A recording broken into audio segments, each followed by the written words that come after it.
About 9:46, and it's fucker focus. It's about 56 degrees, and I got the windows down, and I'm just driving home. Turn the steering wheel and seat heater on. It's pretty nice. It's Monday, just heading home. We got a bunch of shit done today. Shipped probably half of the orders from the sales, from the sale going on right now, and the Skellicock sale. And then we've got about half of them need shit made, so, some of those will take a while. Some of them order some crazy shit. But we got a lot of shit done outside. Picked up a lot of just down rotted logs and stuff, piled them up. There's a video of that. We got a wood chipper out there, and we chipped up a trailer load of wood, just old rotted logs and shit, and we'll dump them up on the hill where all the gravel and shit is, where we can't really grow much, and let that wood start rotting down, and we'll help it. We'll add some green to it and kind of do it in a compost and mulch fashion. But I think we're going to go to Flea Market tomorrow and see what they have out there for chickens.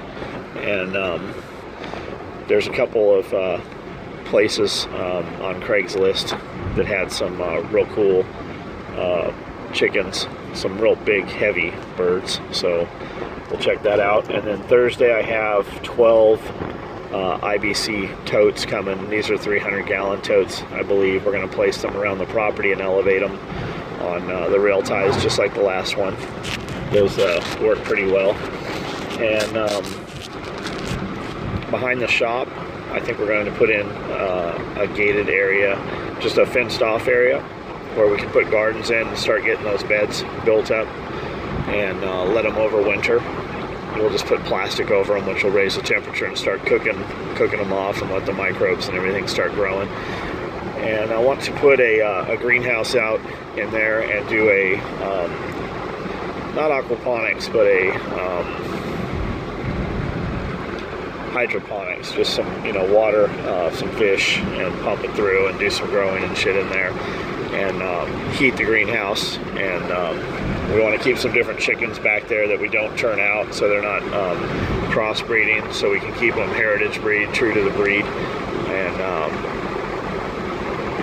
we'll draw eggs from back there as well. We just won't let them intermingle with the other birds. We'll keep a separate group of birds back there. And I want to put a big row house in. And then we've got some lean-tos and shit that we need to get done before the ice comes.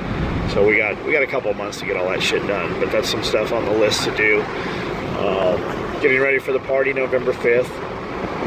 Make sure you come out. I talked to Mike yesterday. I believe Key Bar's coming. A lot of vendors will show up. The usual guys will be there. But there's always new dudes that come out to the parties. We're always surprised.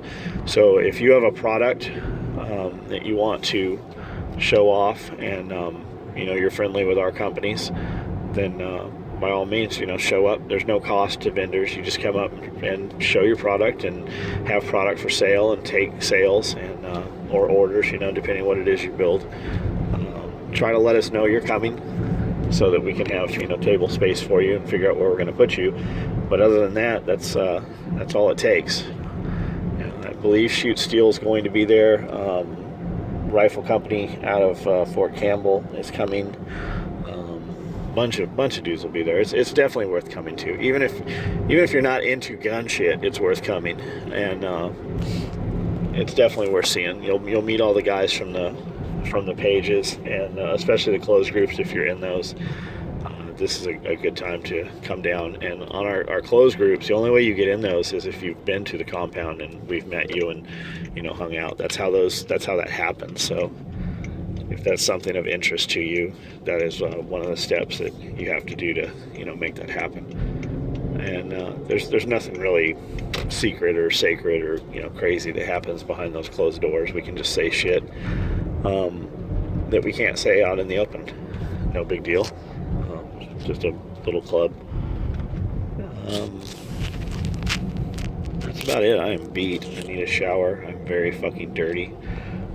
Tyler was ridiculously dirty in Pigman, and Jeff drove the skid steer, so he had dust and shit all over him too. But we got a lot done out there, and there's definitely a lot more to do. We didn't even get probably a 20th of it even done, but there is somebody who's been pulled over up there. It looks like, hopefully not an accident. Probably somebody pulled over.